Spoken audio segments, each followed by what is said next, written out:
My friends, welcome back to Leading from the Middle. Today we're talking about balancing driving results with empathy. How do we be the taskmaster that gets the goods while also creating a great team environment? Now let's paint a picture. Let's get out of the office. Let's get into the rugby field. Imagine you're the coach of a rugby team. So you got the semi-finals coming up and you got 2 practices left. Your star player misses training and doesn't give you any message, no notice. And now it's the next training. You see this player coming into the field to take his place. What do you do? Zen? I'll probably scold a guy. Like, what do you think you're doing? You were not here, right? You just go straight up, scold the guy? Yeah. Okay. Don't come again for the next training. How dare you miss training? Yeah. Okay. For me, I mean, if I'm being completely honest, my natural tendency would probably be, okay, let's not say anything. Let's avoid the situation. Hopefully, he does a good job at training today and everything is back on track. Right? So I think I'm a bit more conflict avoidant. Right? Is there a middle ground?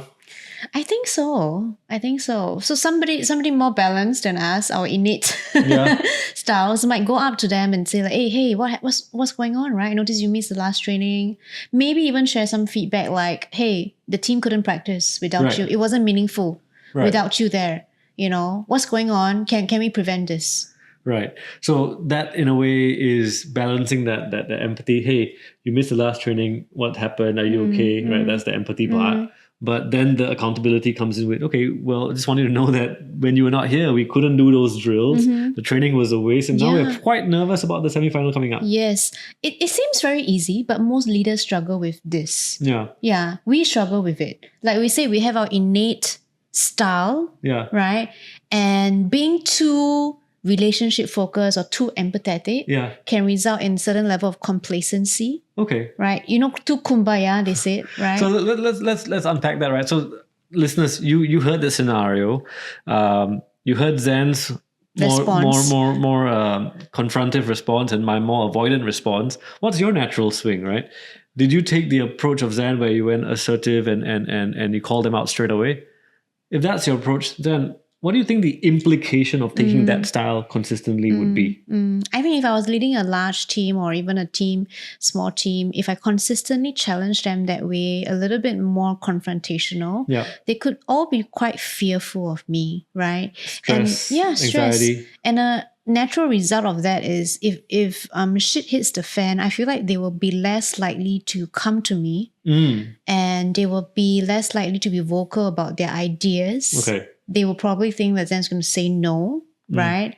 And that doesn't create psychological safety. Right. So you're saying that if you're often confronting the mistakes, often calling it out straight away, who are you to do that or why did you do that? It's very accusatory, like blame, assigning blame. Then the natural response is to minimize getting blame. And to minimize getting blame, they will not come to you with problems. They will not, okay, I hear you. On my end, I took the option of being more avoidant, right? And so if I were to do that more often, I think what is the implication to the team? Yeah, definitely they will feel like they can kind of push Jasper if you know he's a nice guy, right? And even if somebody's underperforming, maybe my boss won't say anything, comfort zone, comfort zone. I won't feel like challenging myself that much, and I think the very high performers in your team will be pissed off. So okay, on one side you have the assertive side, which kind of creates you in the stress zone. On one side you have the conflict avoidance side, which puts you in comfort zone. So how do we get to the middle ground? In fact, I remember learning. When I was growing up, I wanted to be a sports psychologist, and so I remember reading something one day, and they talked about the zone of optimal performance, where arousal reaches a certain level, your performance is optimal. When arousal goes beyond that level, your performance dips. So it's like stress. Yes. So if you are optimally stressed, you perform better, but if you're overstressed, your performance dips. So I think it plays a part here. As leaders in our team, are we giving them enough stress but not too much? And everybody's different, right? Yeah. Like you and I can take different levels of stress, or maybe one team member can have very high stress thresholds. Yeah. And so we got to calibrate. Yes. Right? So coming back here to the world of leadership, how do we then translate this? We know that we are supposed to not be too assertive, not supposed to be too comforting. We need to balance it. How do we materialize this in the business world? To be honest, it's very difficult, right? Okay. And we have such a thing called maybe situational leadership, agile leadership. Yeah. I remember I was doing a leadership development workshop for Citibank, our client. Yeah.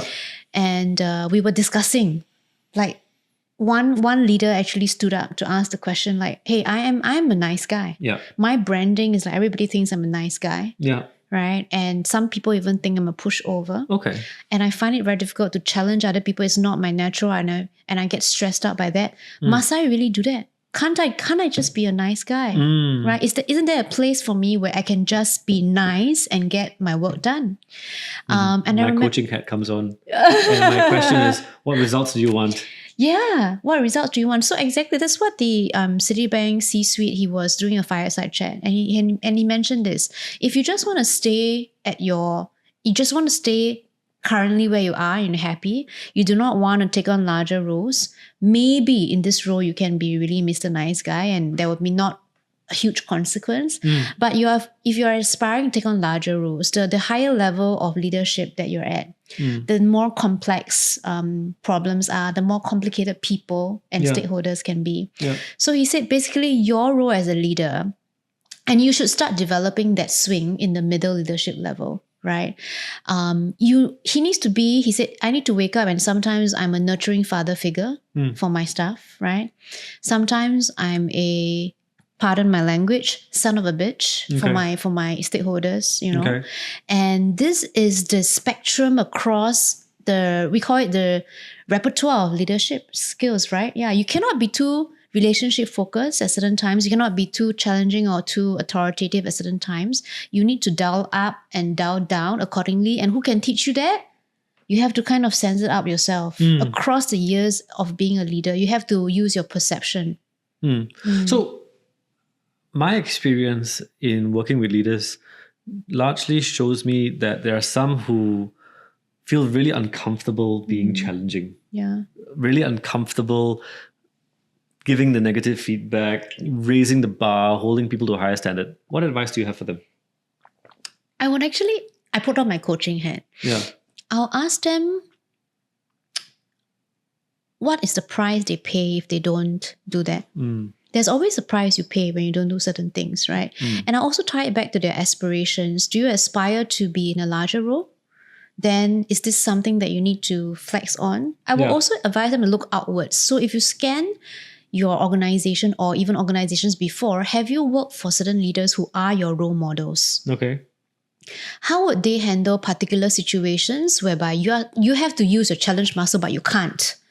And then what happens? What happens to your leadership brand? Does it dilute your brand? Does it mean that you are not as competent compared to other leaders or peers who are fighting for the same job for? Then that will act as their inner courage to help them flex that muscle. I really like your question. What is the price you pay if you don't, put on that challenge muscle?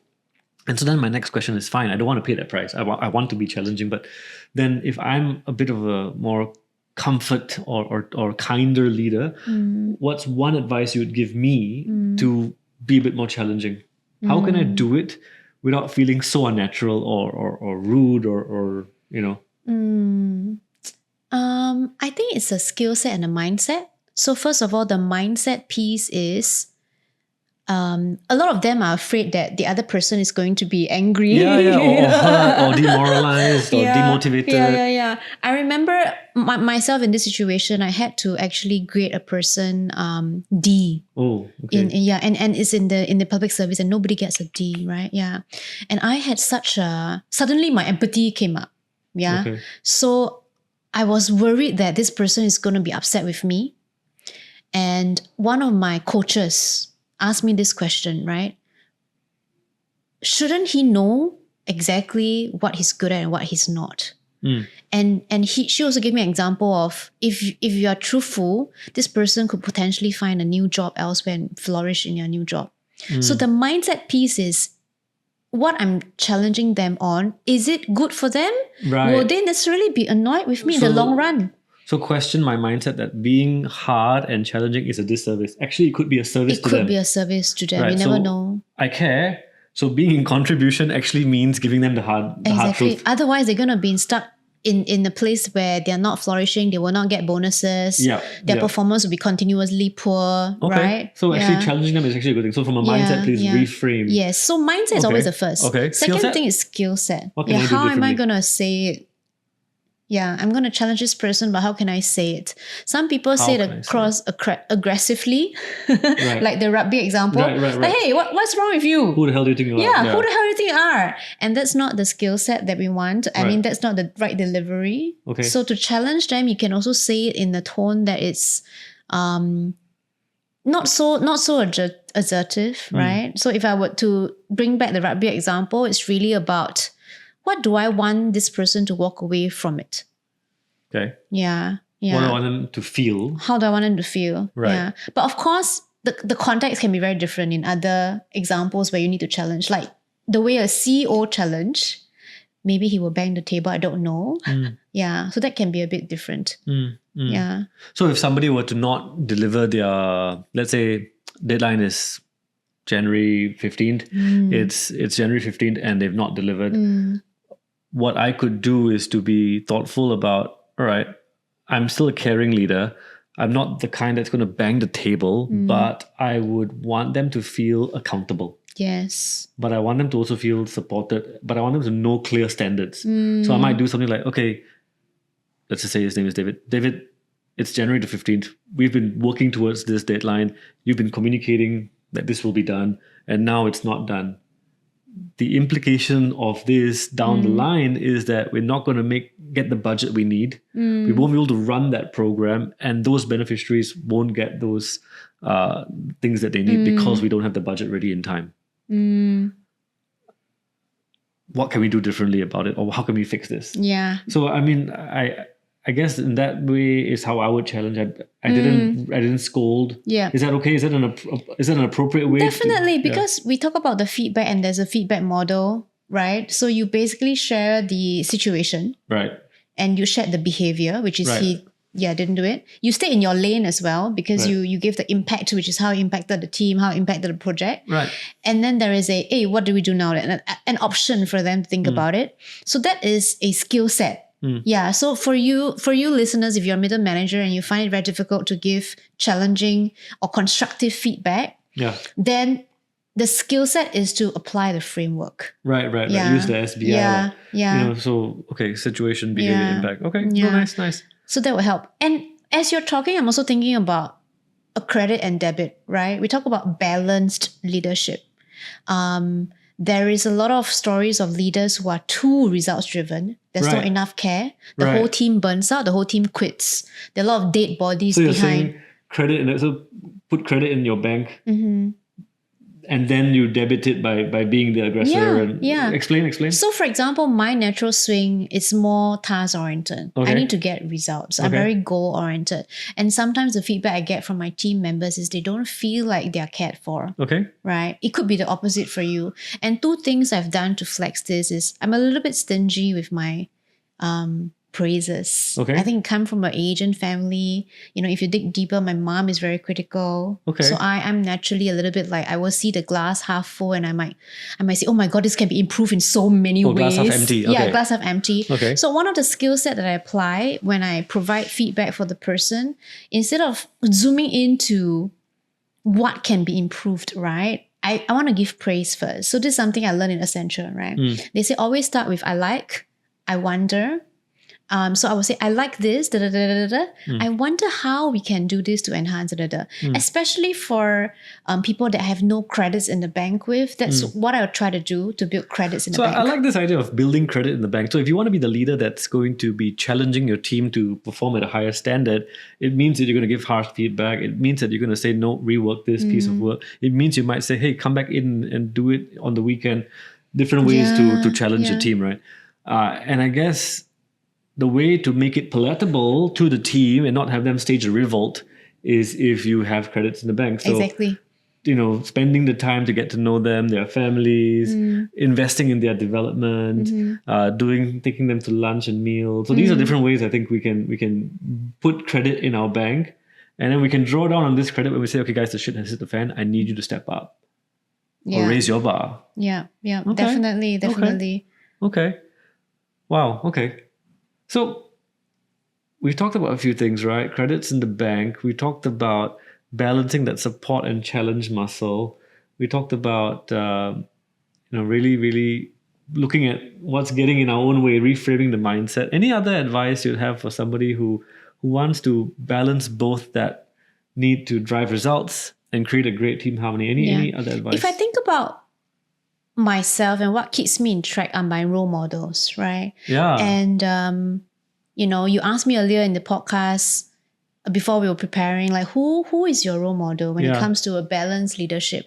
And I've had so many role models, right? Some of them are naturally more affiliative, more like harmony, right? And then some of them are a little bit more like visionary, hardcore, and a little bit bang table, but I kind of like that, especially when clients are bullying us, And I'm thinking about who is more balanced, right, in that regard. And I thought about this, my former CEO in Civil Service College. His name is Kwek Min Lak, and he's law trained, he's a judge, right? And he's just really balanced that way to me, driving results as well as driving it with empathy. Okay. So he was before he came to Civil Service College, he was from Ministry of Trade and Industry. Okay. And you can imagine the ministries are quite serious people, unlike us. Okay. And I think the manner in which he communicated his first town hall when he introduced himself, I think he was being very straightforward, serious, direct, right? And I think he must have received feedback on the ground that people were not resonating with his message. And I think within 6 months, he actually flexed his style a lot in the way he communicates in large forums like this. So he used a lot of storytelling techniques where he leveled up his relationship muscle. He shared a lot more about his family and himself. Yeah. And because Civil Service College is to nurture the civil service. So we're all very softies, right? Yeah. So I think he balanced that out. Even when I work with him, a lot of, I would say, elite or, he's an admin officer, right? A lot of elite people can be a little bit harsh or challenging. Yeah. If they find that your work is not that great, right? For him, he has a manner of delivering that with empathy. So if I send him a set of slides, like 20 slides, in the meeting, he would say, "Thank you for preparing the slides, Zem. I've read through it. My only comment is on slide number 5.